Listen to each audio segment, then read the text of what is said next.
cat scratch, a whiplash, a witch hunt in black, sandpaper. All right, I'm TJ Rogan from Overmind.com, and we're here with one member, the bassist from Fozzy. Why don't you introduce yourself and tell, well, I didn't introduce you, but why don't you say your name, what you do in the band, and do like a classroom style where you say one fun fact about you. Oh, my name, Paul DeLeo from Fozzy, bassist, rock and roll. One fun fact, just a little crazy sometimes. Other than that, pretty cool guy, hanging tough. Being interested, a lot of people, they get flack on the bassist every time. It's always like, man, the bassist does nothing. Why don't you defend your instrument of choice? Yeah, you got to defend yourself on that. People sometimes don't take bass seriously, but it is the main instrument as far as like keeping the whole foundation together. Bass and drums, it's a solid foundation to everything. One thing with the bass is that if you hit a wrong note, everybody knows it, just because it's the root factor. So you want to stay clear of that, of course. But yeah, no, the bass is a very important instrument. I always say it's the sexiest of all the instruments because it's the kind of thing that moves you. You feel it. It's a fat instrument. It can also rattle the fillings out of your molars sometimes. That's how fat it is. But other than that, it's an excellent instrument. I always loved it. I also play guitar and drums. I started out on drums, which is good because being a bass player, you really have to understand rhythm and timing. That's a very crucial point in music. So you want to have those two elements together at all times and keep that locked and solid. So that's something that's very important for people who are just taking up bass or drums. Timing is an issue. It's not a magazine. That'd be like almost like a box quote. Yeah, that could be a box quote, actually. So, Fozzy's now been recently been like, I've seen so many shows like Fozzy, headline this show, so many shows in the fall. What can people expect from a Fozzy show? Well, first thing I recommend, like my colleague Rich Ward would always say, bring a helmet. You never know what's going to hit you out there. Fozzy's very much a powerhouse band. It's pretty much based on a lot of heavy riffs. Some of the riffs it could be pretty intricate, but for the most part the riffs are grooving. Tons of melody lines in the vocals, which is that's the cool element of Fozzy. It's like you got this really down and dirty heavy metal groovy kind of thing going on, and then you got on top of that the melodic lines and everything, and that kind of blend, or all that in a blender, is Fozzy. And I think that's what separates us from pretty much the rest of the guys in the elements. But for the most part, though, you can expect a real hardcore powerhouse show, high energy, very much explosive on stage. And that's what people have been saying a lot. They're like, wow, for someone who hasn't seen Fozzy and they show up at the show, they're like, man, you guys are just like stunning on stage. You guys are just, out of all the bands that we're seeing, you guys have the most energy and energetic, and the songs are great. So it's really good. It's nice that we're getting a lot of new fans coming onto this tour. This tour has been great. All the bands are cool. Everybody gets along great. And the fans that have been Fozzy fans, they're really happy that we're actually touring in the U.S. because mostly we're always over in Europe, and we have a great fan base over there. Fozzy fans are totally loyal. I'm pretty much new in the band. I've been in the band for just about a year now, and I have to say I never met I never been in a band that has such a loyal fan base. It's just incredible. So. But we're looking forward to all the new fans, so come along. Don't be shy. So you just said you relatively newly joined the band. Yes. Were you here last year, about exactly a year ago, at this exact venue, playing this exact show? That's a good question. I was supposed to be. What happened was I was playing in another band with Rich Ward, with Mike Portnoy, Adrenaline Mob, and I think it was September 3rd was our last show with Adrenaline Mob, and unfortunately I came out on the first song and did this kind of back bend where like my whole back goes to the floor, and I was gonna flip over, but I noticed the stage was kind of small, so I decided, all right, let me just come up, and I don't know what happened, but as I was getting up, my ankle cracked right in half. Yeah, so when that happened, it was in the first song, so I had to play the whole entire set. I sent my roadie, who was a real big guy. I said, run out to the bus, get my ice pack, because on the same leg I had an injury a year ago with another artist I worked with over in Germany. I dislocated my kneecap. So I always kept this ice pack with me. So I sent my guitar tech out to the bus. I said, grab that thing, come back here, untie my sneaker, and just duct tape this thing to my leg, because I knew I broke it. I heard it over the music. That's how bad the break was. But I was kind of still in denial. I said, maybe I didn't break it, maybe it's a sprain. Finished out the whole set. When we went backstage, he's like, all right, let's call it. Let's not do the encores. I'm like, nah, dude, I made it through this. Let's do it, you know. So we went out, did the encores. After that, went to the bus, said hello to the fans, and then just got in a taxi, went to the hospital. But to answer your question, at this time last year, when they were here, I had to get somebody to come in and fill in. This guy, Simon, came in and played bass. And I couldn't make it because the doctor said you couldn't fly because the kind of medication I was on and everything could have been give me either a blood clot or an aneurysm or possible stroke when if I was flying. So I explained that to Rich. Rich was really cool with it, and we put somebody else in. So they had someone else here, and unfortunately I couldn't be here for it. So, but my first date with Fozzy was the 48 Hours Festival in Las Vegas, which was in October 14th, I believe, last year. So that's really the anniversary date for me. So, kind of talking about reminiscing on your past, what was the most craziest thing a fan's ever done to get your attention? Wow, that's a good question.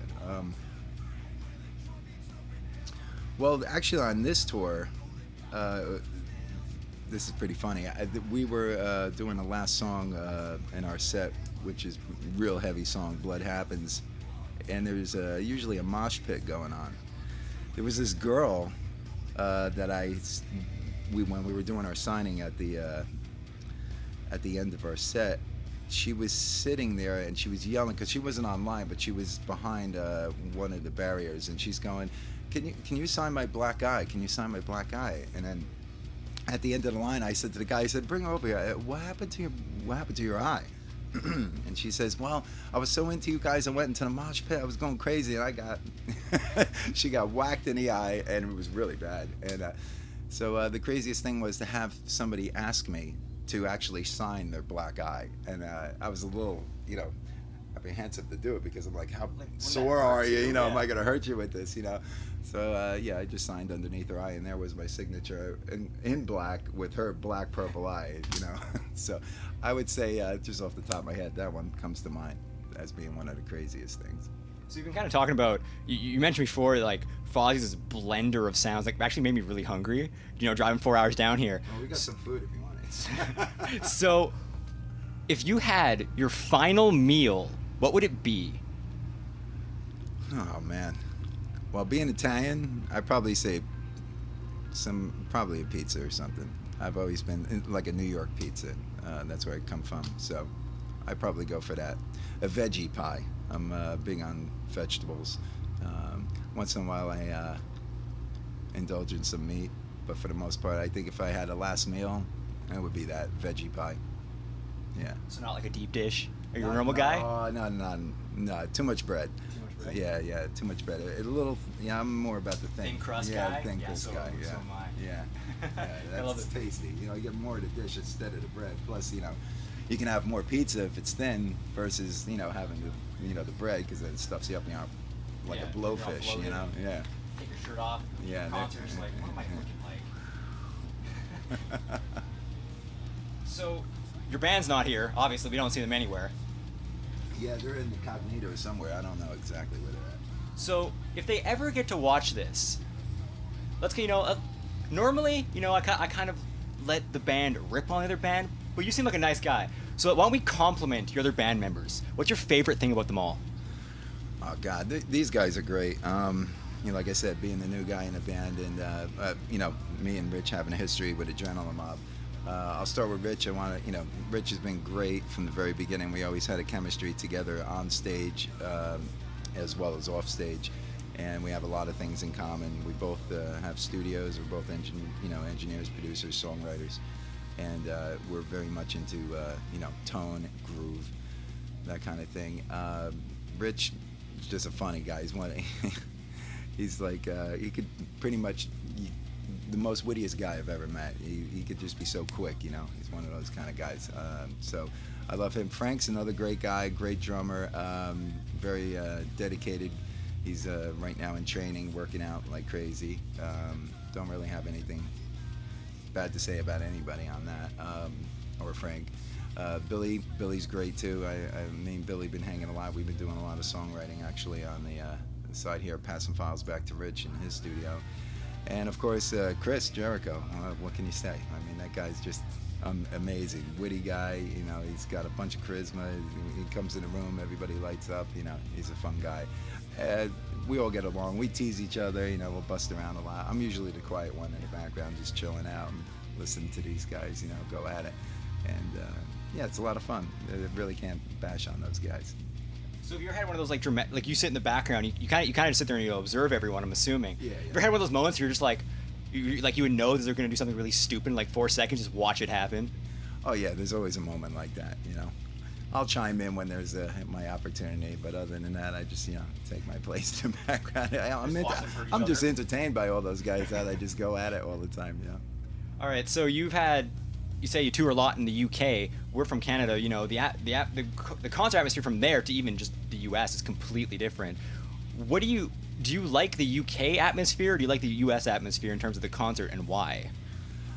Yeah, you know, I would say, you know, being in the USA, it's a little more comfortable for everyone, I think, here, because we're from the US, so it's a lot easier when we pull up to like. Let's just say our favorite place, our stop is a Walmart. We'll go in there, you know, we just grab everything we need. Versus being in Europe, you know, I know they have Walmarts over there too, but for a few in between. And, you know, just, I think we feel more comfortable in both places.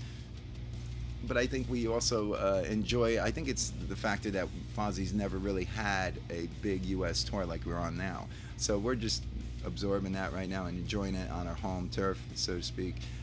Over in Europe, we always have a blast. I mean, there's a lot to do over there, and we have a lot of fun.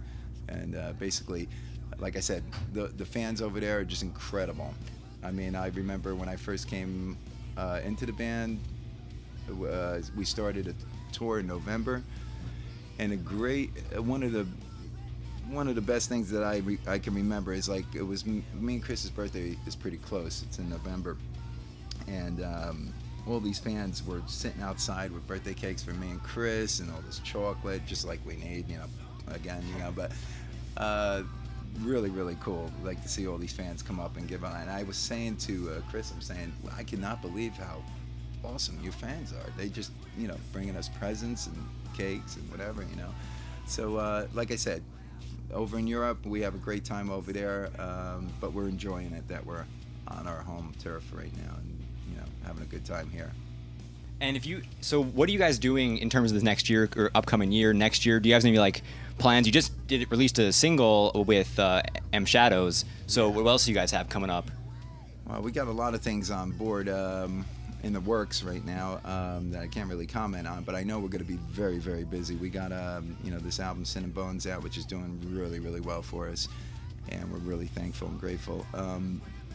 We got a lot of tour dates coming with a lot of different bands. We're going to be back in Europe again in November, which is really cool, into December. We're going to take a little break, I think, right around Christmas, and we're really looking forward to going to Australia, actually. We're doing Soundwave, which is really cool. That's going to be in February and March as well. But in between there, I think at the beginning of the year, we have plans to go out again in the U.S. I just don't know all those details, but we got tons of things going on, you know, to finish out this album cycle.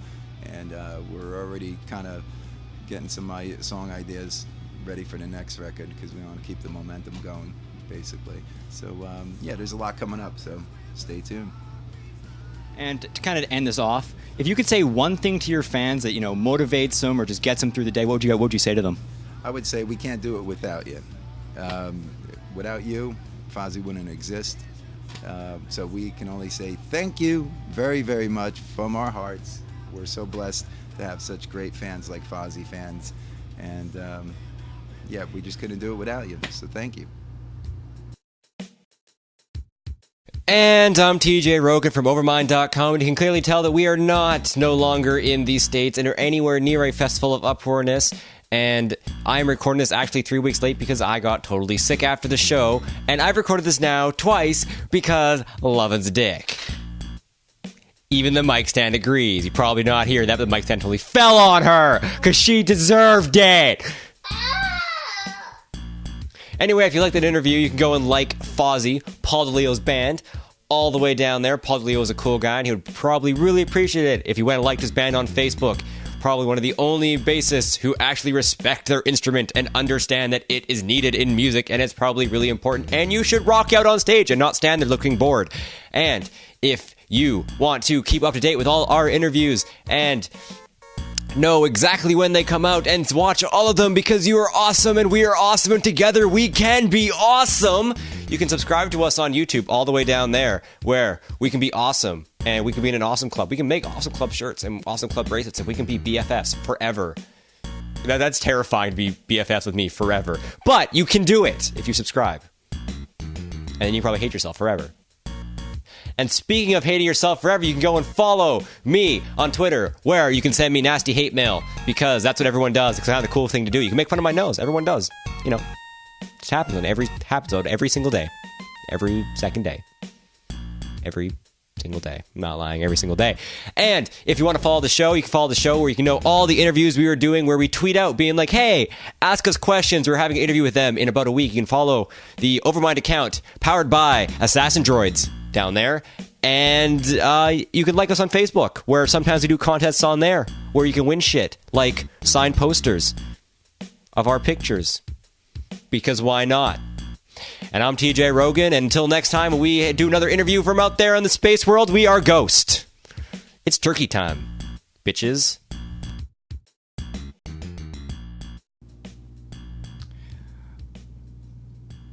I just blanked on the question I was just going to ask.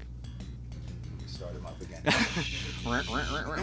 All right, so if you had a theme song that you got when you walked into a room, what would be playing in the background? A theme song. Everyone has a theme song. Probably be a Lou Rawls song like "You Never Find Another Love Like Mine." No, I'm only joking. I really don't know. I don't know what would be the theme song like that. Probably like an AC/DC tune or something. You know. So not like Barry White or something. Barry White's. I wouldn't rule out Barry White either, you know. That's for a different. That's the theme song for another time. Yeah, that's for another time actually. And on what occasion, what moment, you know, maybe a birthday, whatever. Yeah, I would say probably an AC/DC song, maybe a Van Halen tune. Just can't come up with one at the moment, but I would say somewhere in that vein. Yeah. Maybe even a Journey song. Who knows? You know. This is not a test, everyone.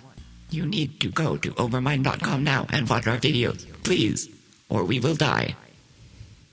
TJ will come to your house and rape you if you do not watch our videos. Comment, rate, and subscribe on YouTube. Please, for the love of God, please, I need a motherfucking body. This box is killing me. Good night.